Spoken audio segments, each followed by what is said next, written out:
Hi, it's me, Chio. Welcome. So, today we will be continuing with my reading of the romance novel I read when I was a teenager, If I Lost You. If you haven't seen the first part of the video, check it out up above. I will continue from chapter 4 today, and I'll try to read faster and I will try to control myself so I can actually get through the story on time. This time there will definitely be a part 3 of the video, and that will be the last part.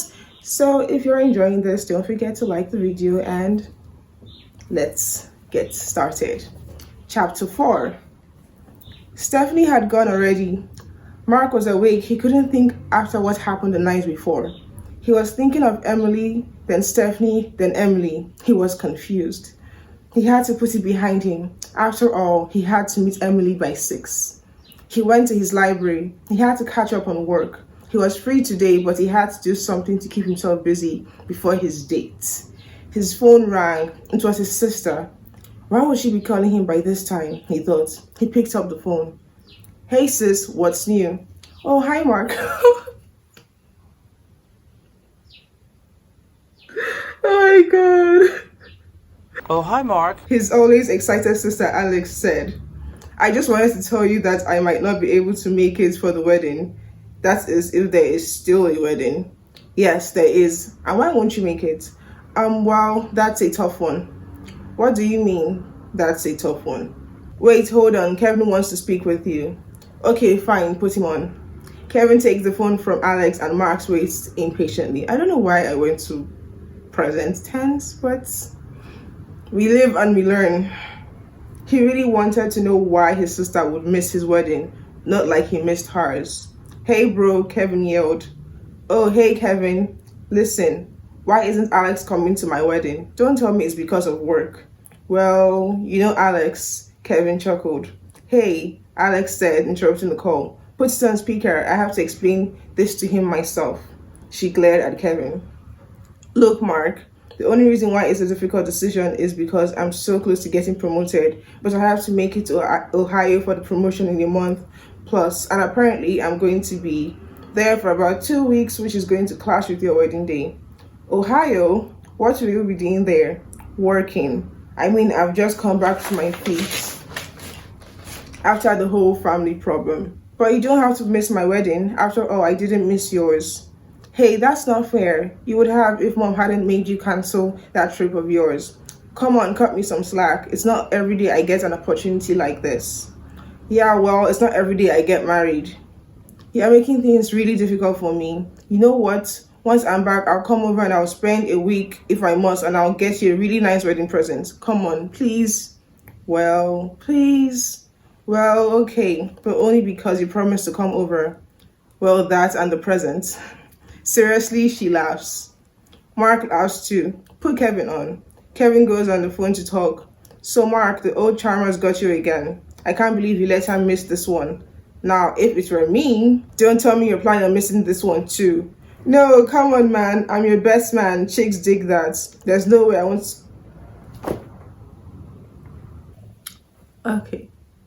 I just had another moment of brain freeze, and thank goodness I read down a little to see what was up because I was so confused. I thought I'll explain in a minute. Now, come on, man. I'm your best man. Chicks dig that.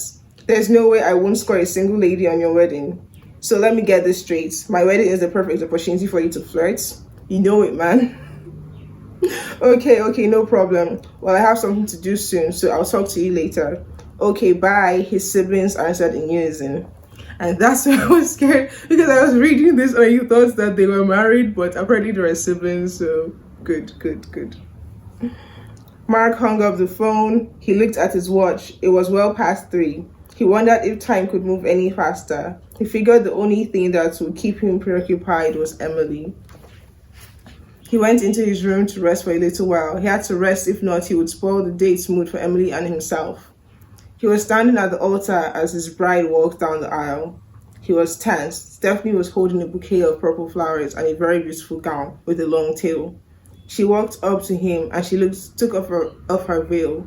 It was Emily. Stephanie entered the church. She was crying. Her father was with her. He looked straight into Stephanie's eyes. By the time he looked around, the scene had changed.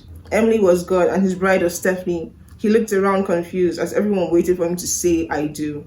He woke up. It was only a dream. He checked the time. It was about 4:15. He didn't understand why he had that dream. None of it made sense. Really, really. He guessed it was because he just talked about his wedding and he was thinking about his dates, that they somehow collided to give him such a startling and bizarre dream. Yet he wondered what it all meant. He just didn't understand it. Again, really, really, you don't understand what that dream meant. Okay. He knew he was going to end up marrying Stephanie, but how Emily got into the picture, that he could not figure out. He decided to brush it aside. After all, he had to get ready for his date. He pulled up in front of Emily's house and walked towards the door. He was dressed in a black suit and a white shirt. He had his tie on and had flowers. The whole works.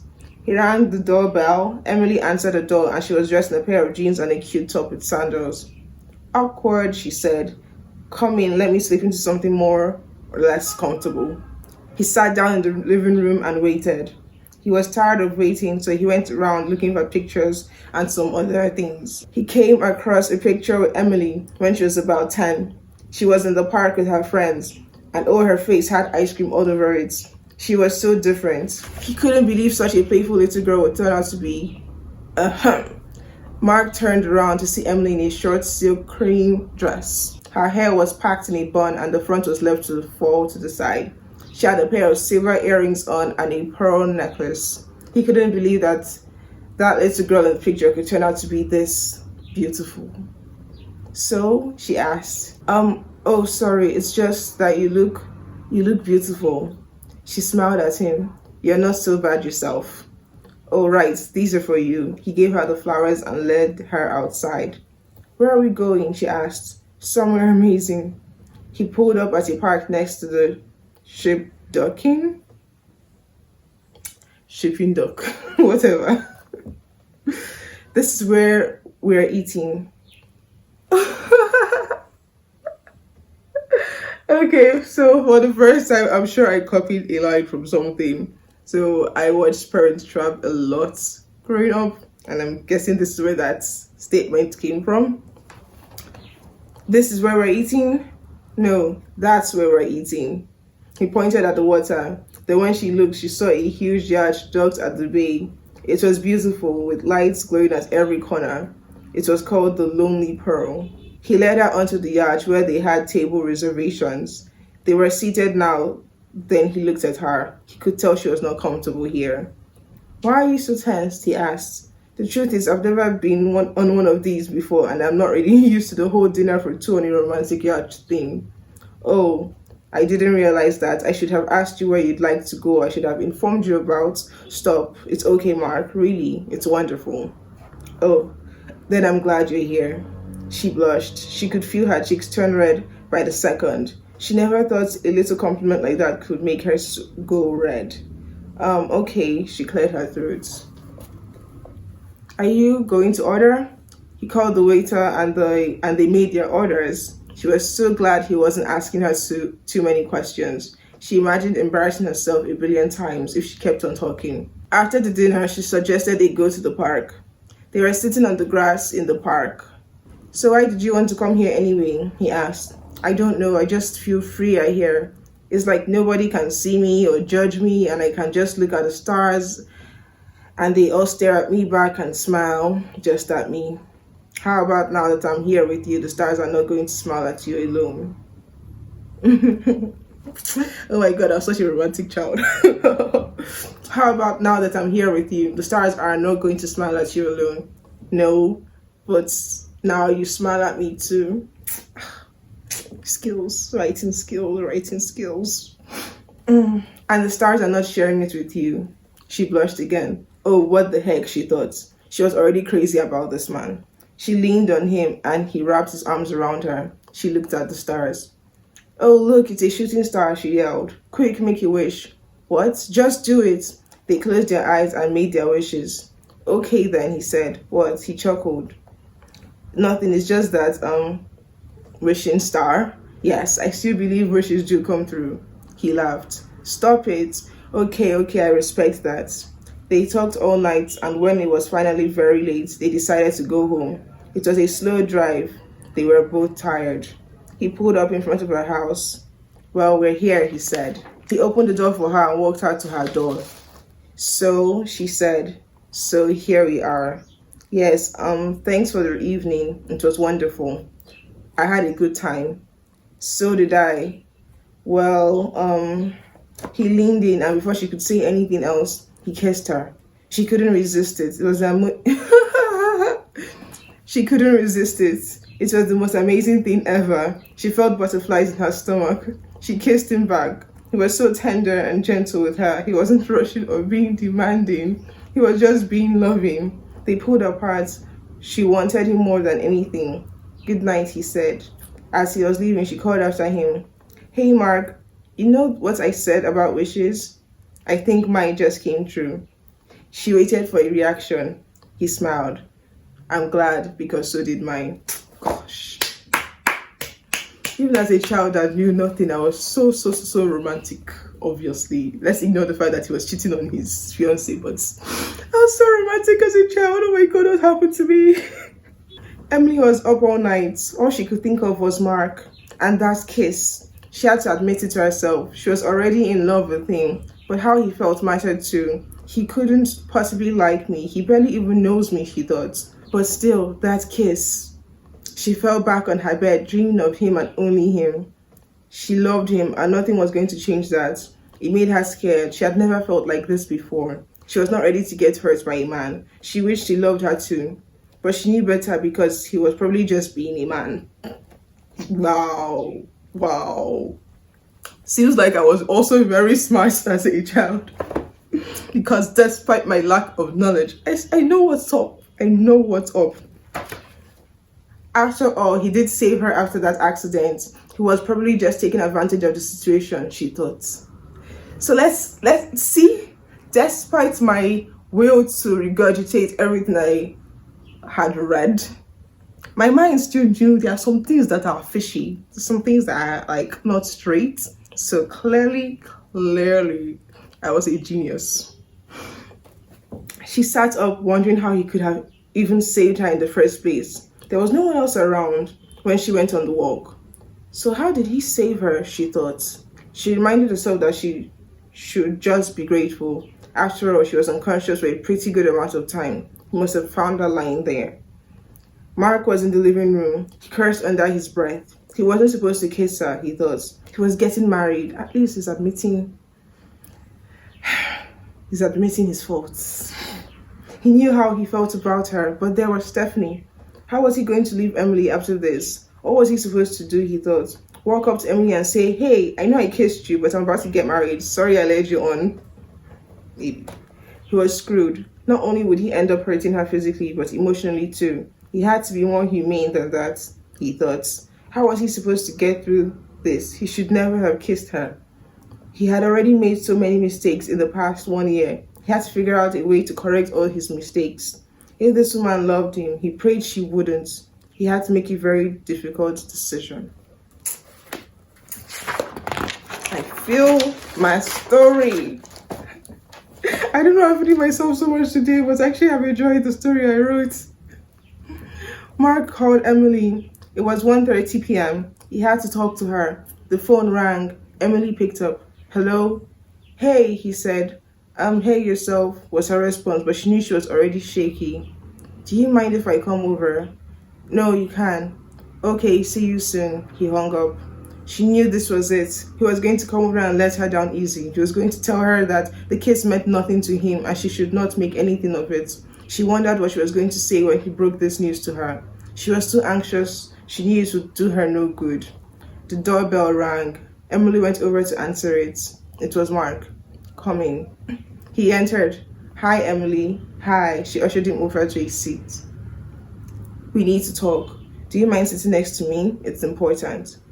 Oh, okay. She sat down. The room was quiet. They could both feel the awkward vibe. So about what happened last night. You see, I didn't mean to. He sighed. There's something I have to tell you. Oh, I get it. You do? Yes, I do, Mark. You don't like me. It was a mistake. It was just one stupid kiss that wasn't meant to happen. And I'm perfectly okay with that because, well, I'm not really into you either, so wait. You don't like me? No, she said, trying to pick her words carefully. Isn't that what you came here to tell me? He thought about it for a minute. It did seem like an easy way to prevent complications. She didn't have to know he was getting married because she didn't like him. And if he said he didn't like her, he would be preventing her from worrying about the situation. You're right. That's what I wanted to say. I'm sorry about the kiss. I hope we could still be friends. Friends, sure, she said. I promise it would never happen again, but I owe you one to make up for this circumstance. Do you like to go grab something to eat? You mean now? Yeah, sure. I don't think going on another date is the smartest idea. Come on, seriously. Don't think of it as a date. Besides, doesn't everyone love a free lunch? She smiled. Sure, let's go. Chapter 6. Later that night, Mark was back in his apartment trying to figure out what to do next. He knew that he was off the hook from breaking Emily's heart since she'd already said she didn't like him. But he liked her and he had no idea if it was possible to suppress his feelings for her. He also worried about the fact that sooner or later she was going to find out he was getting married, and then she'll also find out that it was him who hit her with the car, and then he was going to have a lot of explaining to do. He was sitting on one of his sofas in the room, staring out the window when his phone rang. He looked at it, expecting it to be Emily. It wasn't. Stephanie. Hello, babe, she said. Hey, listen, I just called to tell you that I probably will be spending more than a week in France. What? Why? Well, I kind of like it here. He listened to her. He could sense the tension in her voice. He knew there was something she wasn't telling him. So why do you like it? Well, you know it's a great place to relieve yourself from stress, she said. After all, with what we have been going through, I think it's better if I just had 2 weeks away to clear my mind. He liked the sound of that. He wasn't going to stop her. Fine, so when would you be back? I'm not sure, she paused. She was thinking.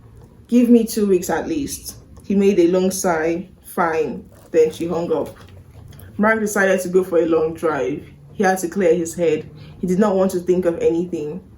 Emily, Stephanie, work, nothing.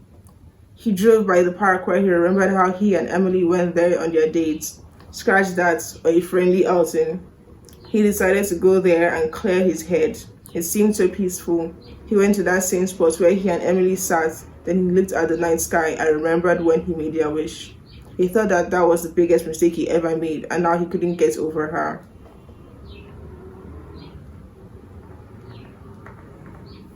Let's ignore whatever that was in my mind.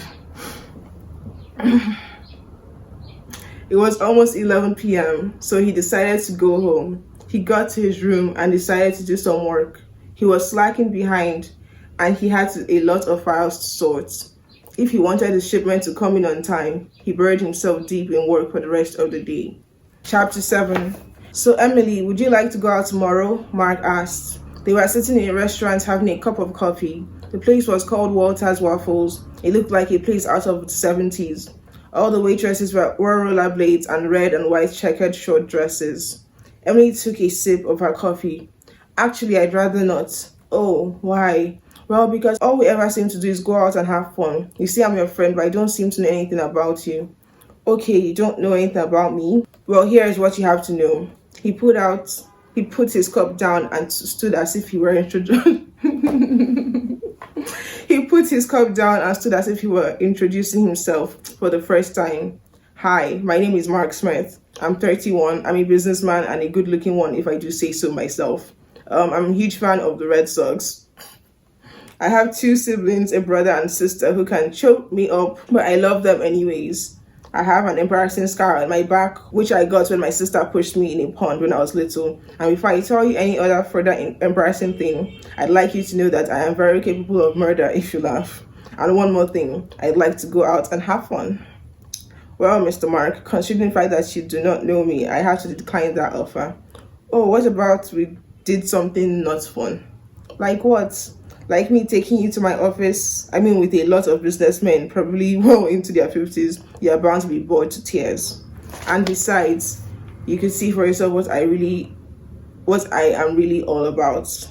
Fine, you had me at bored to tears. Then she smiled at him. God, he felt crazy just looking at this woman. Her smile alone could make any guy run mad, and she didn't even know it. She wore very plain outfits. Like today, she was wearing a pair of skinny blue jeans and a plain white top that followed every curve of her body, from her chest to her waist to her hips. She was slim and fairly tall. He couldn't help but study her. She took another sip of her coffee, then stole a glance at him. She saw him looking at her, so she turned. Her cheeks went red with embarrassment. She did not want him looking at her. She felt that he could tell that she liked him just by him studying her. She felt very uncomfortable. How was she supposed to act like all she wanted to be was his friend when her heart pounded rapidly whenever he touched her? She had to do something about it soon. She couldn't imagine him ever liking her, and she wondered what would happen if he found out that she liked him. So what's your story? He asked. He needed something to distract himself from looking at her. What do you mean? Well, I told you all you had to know about me, including the embarrassing stuff. So what do I have to know about you? Okay, well, I'm 25. I work as a manager in my family's business, a hotel. I live with the rest of my family. What can I say? I'm a family person. I love cars, horses, and a secret obsession for chocolates. I'm terribly afraid of heights, and I am a sucker for puppies. Well, that's good to know. Are you seriously afraid of heights? He laughed. Yes, it's not funny. I'm sorry. So are you ready to go? For what? Work, of course. I can't go tomorrow. I have to go to work, so let's go now. Okay, great. They finally arrived at his office. It was a tall building with at least 10 floors. The building was covered with mirrors. She could tell just by looking that the people who owned the place had a lot of power in very high places. She wondered what role Mark played here. So here we are, he said as he got out of the car and held her door open for her. Wow, you work here? Yes, I do my best to make a living. They got into the office, then he took her around the place. He showed her the conference room, the lounge. She got to see some of his friends. One of them, his best friend named Sam. Wow, this actually is fun. Who knew work could be this exciting? Exciting? Well, we have to stop that. We want you to be as bored as possible, don't we? Yes, we do. I think I'm so skilled. Oh, I can't even, I'm so skilled at writing. Are you following this? He came closer and held her waist and brought her to his side. She could feel every muscle in her body ache as his light breath touched her face. She knew what was coming next. She just didn't think she could handle another kiss. He bent over, tempting her to let her lips part. She felt the rush in her. She couldn't take it. Stop, she whispered. I don't think this is what friends should be doing. He took his hand off her waist and took a step back. He felt like a complete fool. Here he was about to get married and he almost kissed another woman for the second time. He thought that he was lucky she had no intimate feelings for him. He couldn't risk her facing a heartbreak if she did. He looked at her. I'm sorry, I didn't mean. It's okay. I don't know what to say. I just don't think the best thing is for you to kiss me. You just want us to be friends and I don't want to be led on by anyone. Look, I mean it. I don't know why I did that. He looked too stressed to say much. I should probably go now. He nodded. He did not want her to leave, but now he did not know what he was going to do to make up for what he just tried to do. Emily left. She couldn't take the pain. Her heart beat faster by the thought of Mark. She didn't like what she was feeling. How would she love a man that could be capable of breaking her heart? Mark walked out of his office room. He needed to be alone, but he felt so confined in his own space. He went to the lounge to get a glass of water. There he sat on the sofa thinking. I know that look, his best friend Sam said. He was sitting at the far end of the lounge using his laptop. Oh, sorry, I didn't see you there, Mark responded, with obvious worry on his face. So what gives? Stephanie, her boss man? No, not that. So what's the matter? Mark looked sad-eyed at him. Don't tell me it's... Yes, it's Emily, he dropped his head. Sam stood up and paced the room. He came over to where Mark sat to confront him. Look, you're about to get married. Why are you doing this to yourself? I don't know. I just feel like I want to be around her. So what are you going to do? Break Stephanie's heart just so you could keep up with this fling of yours? It's not a fling. Emily and I are just friends. She made it clear to me when I tried to kiss her. You did what? Do you have any idea what you could have done if Stephanie found out about this? You're going to end up breaking her heart. But I don't love her. I love Emily. They were shouting at themselves at this point. So what are you going to do? Call the wedding off? I don't know. Sam could see that he meant what he said, and Mark was so confused. Sam calmed down. This was his best friend. He had to make sure he didn't make any mistake. Listen, I don't know what you should do. Honestly, I think you should stick with Stephanie, but you should never be forced to marry someone you don't love. If you think this won't work out, talk to Stephanie and find out where you stand. You can't afford breaking anyone's heart now, not even your own. Mark nodded. He couldn't explain to Sam why he was marrying this woman. He had to face the problem himself. He thanked Sam for being understanding, but he had to find a way to do this well. He left his office and drove straight home. He had to think this through. Chapter 8. Emily sat home crying. She could not think of anything other than Mark. She never felt this way for any guy, and frankly, she was scared to death of what it would do to her. Emily, what's the matter? Her concerned mother, Lily, asked. It was unusual for her to see her cry. Emily was a strong woman. Lily wrapped her arms around her and tried to comfort her, but she just sat there sobbing. Emily, you don't seem yourself anymore. Can you tell me what happened? What does it mean when a guy kisses you but tells you he just wants to be friends and yet still tries to kiss you? I don't know, baby. Maybe he can't make up his mind. She looked at her daughter. Who is this guy you've never told me about? His name is Mark Smith. He's the guy that saved me after the hit and run. Oh, Lily remembered him. He was more than the guy that saved her. He was also the guy that hit her in the first place. She could not believe that he didn't tell her daughter the truth. You know what I think? I think you should forget about him. Tell him that if he cannot make up his mind, you are gone. But I think I love him. The question is, does he feel the same way? Now, I don't want you to get hurt. This is a man you barely know, and a confused one at that. You don't know what he is capable of, or the truth behind him. What truth? She took a deep breath. Nothing. I just meant you don't know why he acts the way he does. Just let him be. If it's meant to be, it will happen. I just wish you didn't have to wait for him. Why can't it be another man? She asked judgingly. Oh my God. Don't make me feel like I made a mistake because I did nothing wrong falling for this man. I know it's not your fault, but I think it would be best if you just let this one go. Emily stood up. She could not believe her mother was being non-caring about her feelings towards Mark. It was all too much for her to take right now. She had to see him, had to know what was going to happen next. Lily dialed up Mark's number at his office. She was lucky he left it with her the day of the accident. She needed to confront him, but not now. Maybe tomorrow, she thought, as his secretary picked up the phone and she made an appointment. Chapter 9. The next day, Mark sat in his office, buried deep in his work. He had a lot to do and he needed a distraction. It did not take a genius to realize that he wanted to be with Emily. He wondered what he was going to do next. He could not just act as her friend now, and he was not going to leave her. That was out of the question.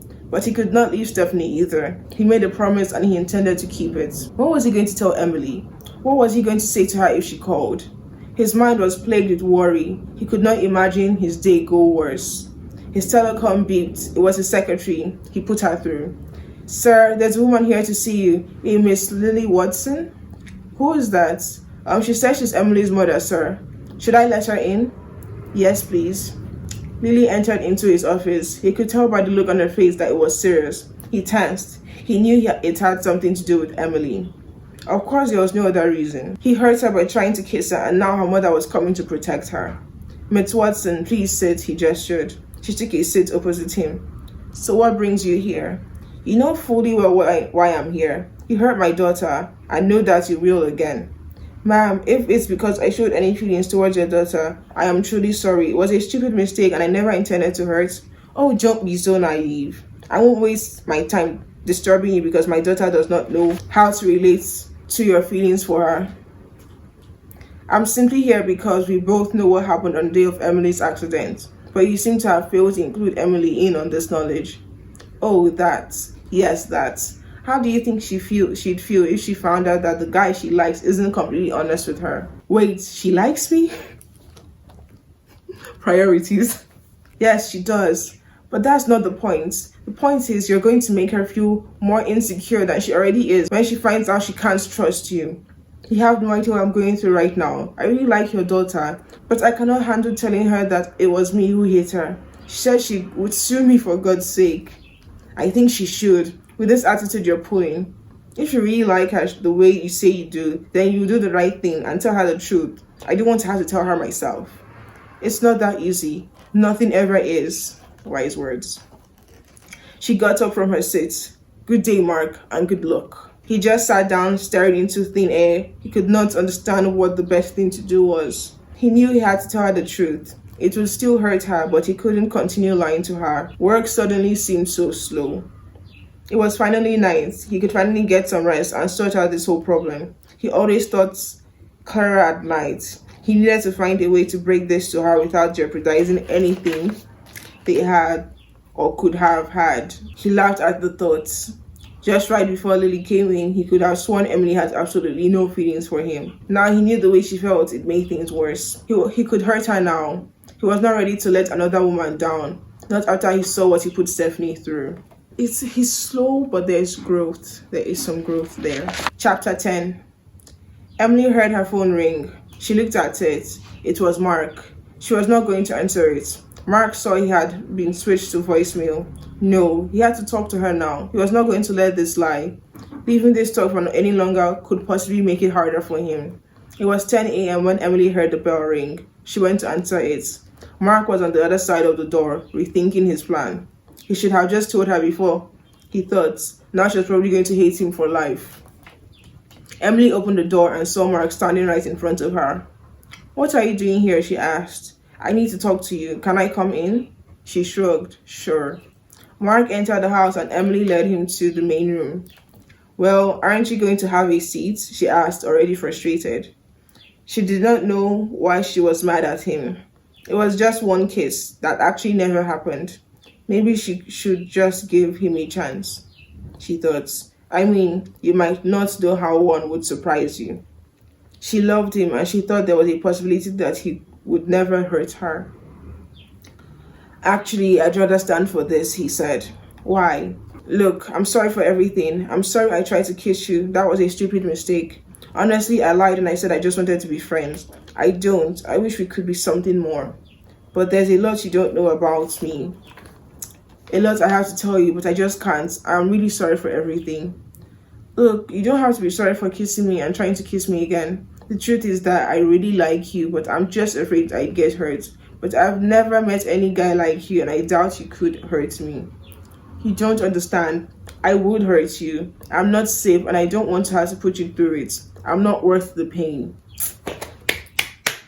The first true thing he said, he is not worth the pain. I don't understand. Mark took a deep breath. It was time for him to tell her about the car accidents. Stephanie, everything. Do you remember the day you got hit? The car accident? Yes, you saved me. I wouldn't have had to.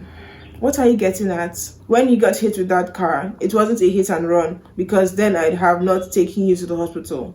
He looked at her, hoping she'd understand what he was trying to say. He had a lot to tell her. The guy who hit you down, that was me. What? I swear it was an accident. I wasn't drunk or anything like that. I was just feeling a bit dizzy. Look, I'm sorry, You what, Mark? You didn't mean to hit me? You knew I was angry because I thought the guy just hit me and left me there. I did not know what to do, I swear. You said you were going to sue and I wasn't ready for that. I wanted to tell you before, but I just couldn't find the right time to tell you.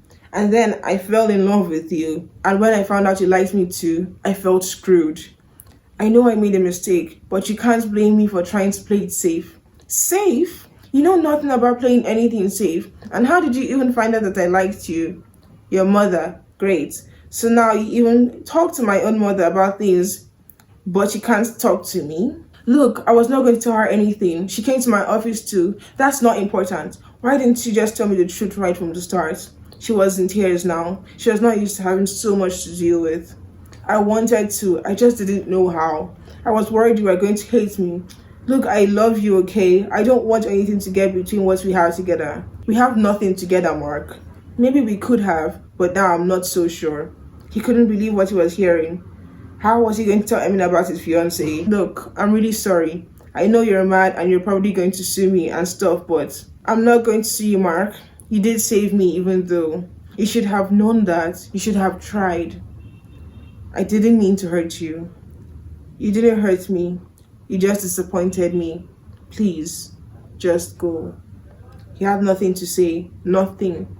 He felt numb to what had happened, so he did the only thing he could. He left. And that is where I am stopping today. I feel like the story got more interesting, more intriguing. I like the fact that there was exploration to feelings and he was contemplating his reasoning. I don't know, I just feel like I'm seeing growth in the book, and that makes me excited because my 14-year-old self knew to write growth in a story. The rest of the story is like, I still have a number of chapters to go through. Hopefully there'll be shorter chapters so I can finish it by the next part. I'm pretty confident I will finish it in one sitting, but it might be long. So I hope that you are enjoying the story, so that even if it's long, you will keep watching this and see what happens at the end of this very interesting tale. And that's it for my video today. If you like this story, if you like this video, don't forget to leave a thumbs up and subscribe and share this video with as many people as you can. Thank you for watching. See you next time. Bye.